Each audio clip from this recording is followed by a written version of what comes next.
अस्सलामु अलैकुम वरहमतुल्लाहि वबरकातुहू। दोस्तों, ईद उल अज़हा आने वाली है। बहुत से हज़रात क़ुरबानी के मुताल्लिक़ मसाइल पूछ रहे हैं। अब मसाइल क़ुरबानी के इतने ज़्यादा हैं कि अगर सभी को एक ही वीडियो में बयान किया जाए तो काफ़ी दुश्वारी होगी, बहुत मुश्किल होगा और वीडियो भी काफ़ी लंबी बन जाएगी। तो उससे बचने के लिए इंशाअल्लाह एक एक मसला या दो मसला अलग अलग वीडियो में बनाकर आपके सामने पेश किया जाएगा, जिससे इंशाअल्लाह फ़ायदा होगा। तो दोस्तों, आज की इस वीडियो में हम क़ुरबानी के जानवर और उनकी उम्रों से मुताल्लिक़ जो मसाइल है उन पर बात करेंगे। दोस्तों, सबसे पहले तो ये बात समझनी चाहिए कि क़ुरबानी के जानवर जो हैं वो शरीयत इस्लामी में फ़िक्स्ड हैं, मुतय्यन हैं। यानी बकरी और उसकी जिन्स के जो जानवर हैं जैसे भेड़, दुम्बा वग़ैरह, गाय और उसकी जिन्स के जो जानवर हैं जैसे भैंस, पाड़ा वग़ैरह, इसी तरह ऊँट, ऊँटनी और उनकी जिन्स के जो जानवर हैं, सिर्फ़ इन्हीं जानवरों की क़ुरबानी शरीयत में जायज़ है।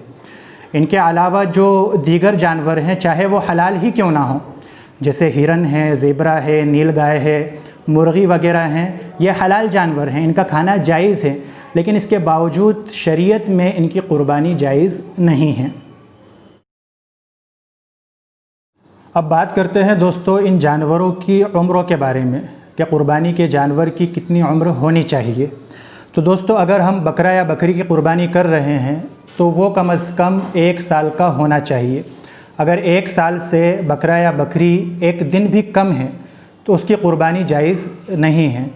बकरा या बकरी दिखने में भले ही कितने ही फरबा हो, कितने ही सेहतमंद हो, कितने ही हेल्दी और तंदुरुस्त हो, इससे कोई फ़र्क नहीं पड़ता। उनका 1 साल मुकम्मल करना ज़रूरी है। अब ये जो गुंजाइश है तंदुरुस्त और फरबा होने की, ये हमें दुम्बा और भेड़ में मिल जाती है। उलमा ने लिखा है कि अगर दुम्बा या भेड़ है जो कि 6 महीने का है, 7 महीने का है, लेकिन दिखने में ऐसा मालूम होता हो कि वो 1 साल का है, इतना हेल्दी हो, इतना फरबा हो, इतना तंदुरुस्त हो कि ऐसा महसूस हो देखने में कि ये 1 साल का हो चुका है, तो फिर उसकी क़ुरबानी की जा सकती है। लेकिन बकरा या बकरी में दोस्तों ये गुंजाइश नहीं है, उसमें 1 साल का होना ज़रूरी है। यहाँ तक कि अगर बकरा या बकरी 1 साल का मुकम्मल हो जाते हैं लेकिन उसके बावजूद देखने में थोड़े कमज़ोर लगते हैं या हाइट कम लगती है, फिर भी उनकी क़ुरबानी जायज़ है। तो बकरा या बकरी में जो दारो मदार है वो उम्र के ऊपर, 1 साल की उम्र मुतय्यन करने के ऊपर है। उससे पहले बकरा या बकरी की क़ुरबानी जायज़ नहीं है। उसके बाद में भैंस या पाड़ा वगैरह की अगर हम क़ुरबानी करते हैं तो वो कम से कम 2 साल का होना चाहिए। अगर 2 साल से कम है तो उसकी भी क़ुरबानी जायज़ नहीं है। इसी तरह अगर ऊँट की क़ुरबानी करते हैं तो वो कम से कम 5 साल का होना चाहिए। अगर 5 साल से कम है जानवर तो उसकी क़ुरबानी नहीं होगी। अब जानवरों की उम्रों का पता कैसे लगाया जाएगा? तो बहुत आसान है दोस्तों।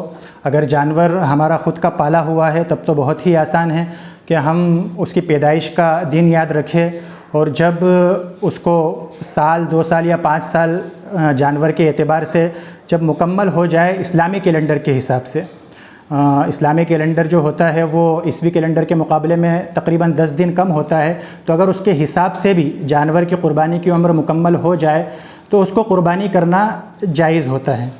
लेकिन दुश्वारी इस ज़माने में आती है कि आजकल हम जानवरों की परवरिश नहीं करते हैं, जानवरों को पालते नहीं हैं और क़ुरबानी के मौके से हर साल बाज़ार का रुख करते हैं या ताजिरों से जानवर ख़रीदते हैं। तो ऐसे मौके से अगर कोई ताजिर भरोसे के काबिल है, लायक एतबार है और जिसकी बात पर भरोसा किया जा सकता हो, उससे उम्र दरियाफ़्त की जाएगी। अगर वो सही उम्र बता देता है तो उसकी बात पर भरोसा कर लिया जाएगा और फिर उस जानवर की क़ुरबानी जायज़ हो जाएगी। लेकिन अगर कोई शख्स लायक एतबार नहीं है तो उस वक्त उलमा ने एक सूरत बयान की है कि जानवर के सामने के 2 दांत देखे जाएंगे। अगर 2 दांत निकल आए हैं उसके तो ये इस बात की अलामत है कि जानवर क़ुरबानी की उम्र को पहुंच चुका है। दोस्तों, इस बात का ख़याल रखें कि 2 दांत का निकलना जानवर के क़ुरबानी जायज़ होने के लिए शर्त नहीं है, बल्कि ये एक अलामत है उसके क़ुरबानी की उम्र को पहुँचने की। जो जानवर की क़ुरबानी का दारो मदार है वो उसकी उम्र पर है, उसके दांत के निकलने पर नहीं है। अगर हमारे सामने किसी जानवर की परवरिश हुई है और उसने क़ुरबानी की उम्र को मुकम्मल कर लिया है تو اگر اس کے دانت نہیں بھی نکلتے ہیں تب بھی اس کی قربانی جائز ہے، کیونکہ ہمیں معلوم ہے کہ یہ 1 سال کا، 2 سال کا یا 5 سال کا مکمل ہو چکا ہے۔ دانتوں کا جو دار و مدار ہے وہ اس وقت ہے جب کہ ہمیں جانور کے بارے میں مکمل یقین نہ ہو، ہمیں پتہ نہیں ہو کہ یہ جانور قربانی کی عمر کو پہنچا ہے یا نہیں پہنچا ہے۔ اس وقت ایک علامت کے طور پر یہ بات بیان کی گئی ہے کہ جانور کے دانت سامنے کے دیکھ لیے جائیں، اگر 2 دانت نکل گئے ہیں تو اس کو قربانی کے لائق سمجھا جائے گا۔ امید ہے دوستو آپ کو یہ مسئلہ سمجھ میں آ گیا ہوگا۔ السلام علیکم ورحمۃ اللہ وبرکاتہ۔